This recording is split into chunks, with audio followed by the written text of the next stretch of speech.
Американскиот државен секретар Рекс Тилерсон на првото странско патување на функцијата се сретна со рускиот колега Сергеј Лавров на маргините на Г20 самитот во Бон, Германија.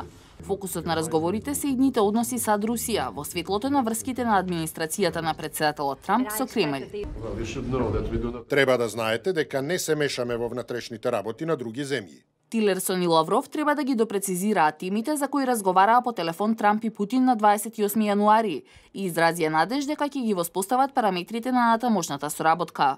Американскиот државен секретар изјави дека САД се подготвени да работат со Русија во областите од заеднички интерес, но ќе се спротивстават доколку се спротивни на интересите и вредностите на САД и нивните сојузници.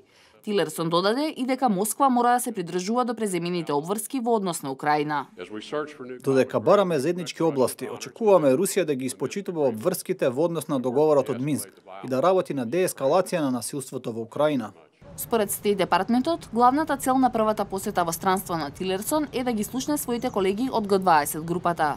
Сепак најблиску беше следена неговата средба со Лавров, кој го искористи разговорот за да ги испита намерите на новата администрација по повиците на претседателот Трамп за подобрување на односите со Русија. Тилерсон исто така се сретна со британскиот секретар за надворешни Борис Џонсон и изјави дека поддржува прагматичен Брекзит кој ќе резултира со силна Британија и силна Европска унија. На маргините на самитот разговараше и со делегацијата на Јемен, една од 7 муслимански земји вклучени во забраната за патување на Трамп, и со шефот на дипломатијата на Саудиска Арабија. Министрите на земјите учеснички на самитот од своја страна се обидуваат да дознаат од него што мислел во пракса Трамп со зборовите Америка на првото место.